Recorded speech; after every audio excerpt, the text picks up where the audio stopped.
Hi everyone, I'm Girtana from final year CSE. In order to pass an interview, both quantitative aptitude and verbal reasoning skills are important. Thus, in this video, I'm here to discuss about what is verbal reasoning test and some of the important topics that are asked in every verbal reasoning test. So, firstly, what is actually a verbal aptitude test? A verbal aptitude test, which is also known as verbal ability test, is a test that is used to access a candidate's English knowledge. It is used to measure how well a candidate is good at English. These tests can also help us to understand how well a candidate can analyze and interpret information in order to make decisions. Next, why do employers use verbal aptitude tests? The main reasons why employer include verbal aptitude tests is these tests help us to find the potential of the candidate as well as their learning capabilities. Verbal reasoning skills help us to solve complicated subject questions, and most employers include verbal aptitude tests because when they try to decide between final few applicants, these tests play a crucial role in decision making process. So it can also save time during the pre-screening process. So that's the reason why most of the employers use verbal reasoning test or verbal aptitude test. Now let's see about what are the topics that are included in most verbal reasoning tests. Some of the frequently asked topics in verbal reasoning test are in comprehension, synonyms and antonyms, spotting the error, parajumbles, verbal analogies, idiom and one word substitution. Comprehension. We know what comprehension is. Right from school days, we used to solve comprehension. Comprehension is nothing but you'll be given a passage and you'll be asked a set of questions from those passages. You have to read the passage carefully and answer those questions that are asked from passage. Comprehension are generally used to evaluate a candidate's understandability. These decide how well a candidate can understand and interpret information. That's the reason why most of the employers include comprehension in verbal ability test. So let me tell some of the tips in order to solve comprehension.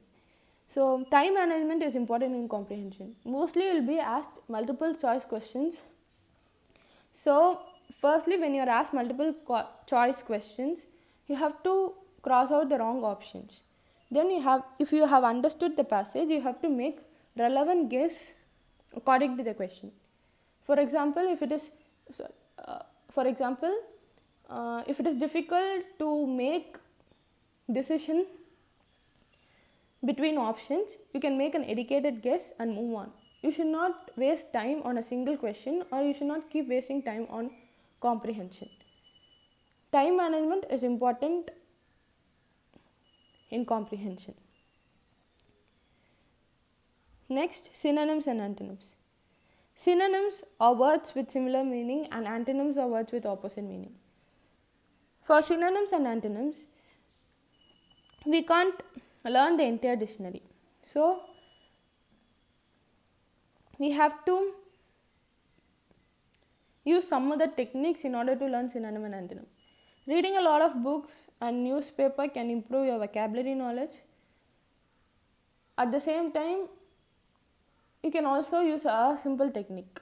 You can take down an incomplete sentence and you can fill all words starting from A to Z. You can fill those blanks with all words starting from A to Z. In this way, you can know about a lot of words. At the same time, you can also learn a lot of new words and their meaning. Another technique is like whenever you come across a new word, you can find the meaning in the dictionary and you can also frame sentence using the word. For antonyms, if you know the meaning of the word, it is easy to know what is the opposite of the word. So when you learn synonyms, it is easy for you to solve antonym too. Next main topic is verbal analogy. Verbal analogies or verbal analogies generally they are nothing but they are used to find the relationship between concept. It is used to decide how well one word is related to other. There is a particular method in order to read analogy. So verbal analogy generally use two notation. A colon represents is to and a double colon represent as. Thus, if you see the example, you can understand how they are represented.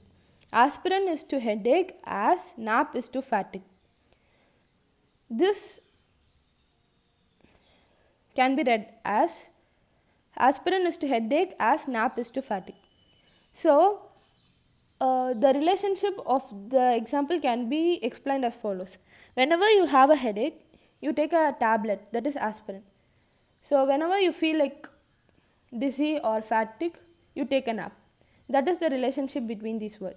Verbal analogies are used to represent the relationship between words. Let us see some of the types of analogies. Verbal analogies can be of many types. Some of the notable types are synonym. For example, verbal analogies can be used to represent a synonym. Alleviate is nothing but alleviate, the meaning of alleviate is reduced. And antonyms can also be represented in terms of analogies. Like biased means partial. So the antonym of biased is impartial. It can also represent characteristic, like the characteristics of lion is ferocious. It can also represent degree of intensity, like if it is cool, then it freezes. If it is hot, it melts. So the degree of intensity can also be represented. Then part of whole, that is, for example, keyboard is a part of computer as eyes is a part of human body.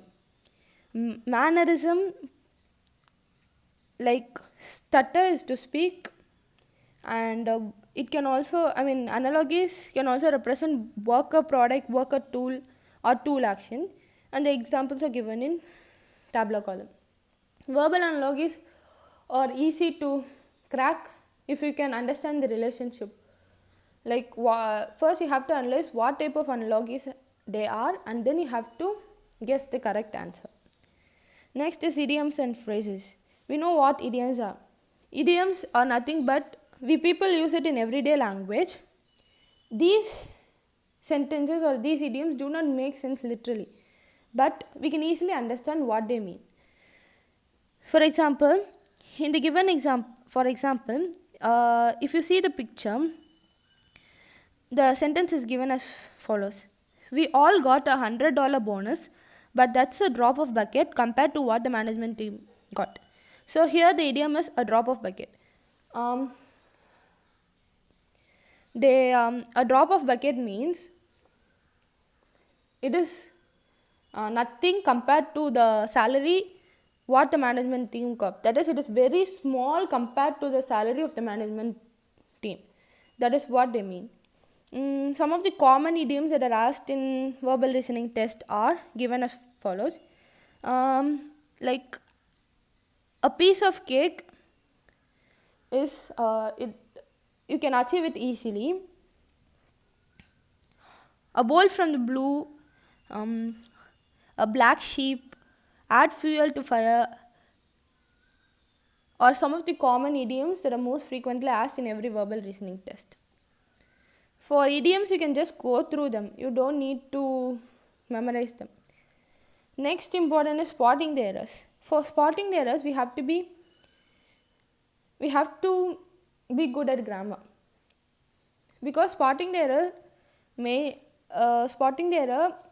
is nothing but it is to find out the grammatically incorrect part of the sentence. Some of the rules for spotting error are: first, read the entire sentence once or twice. Then, when looking for the error, examine each choices individually. You'll be given a set of choices.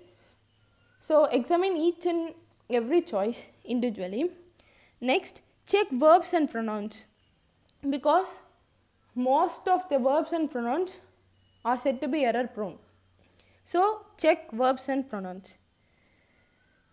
When an answer choice contains more than one type of a word, when the answer is a bit confusing to you check both and put the correct sentence and put the correct choice as an answer.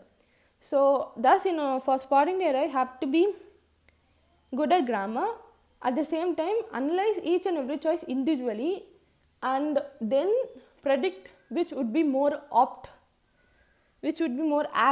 for the question.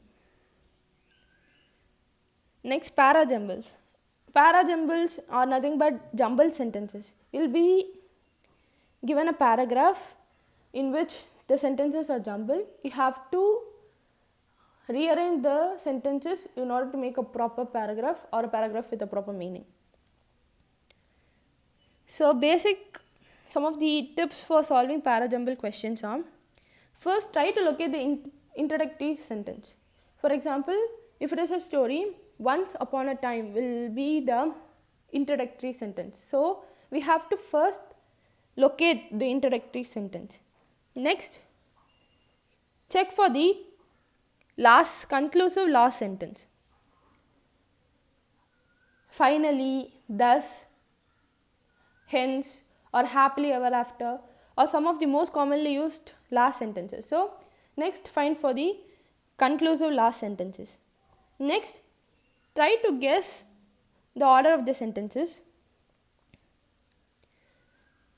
or anticipate the order of the sentences. Try to guess which would come first. After putting out the introductory and conclusive sentence, see if there are any logical sequences among sentence pair.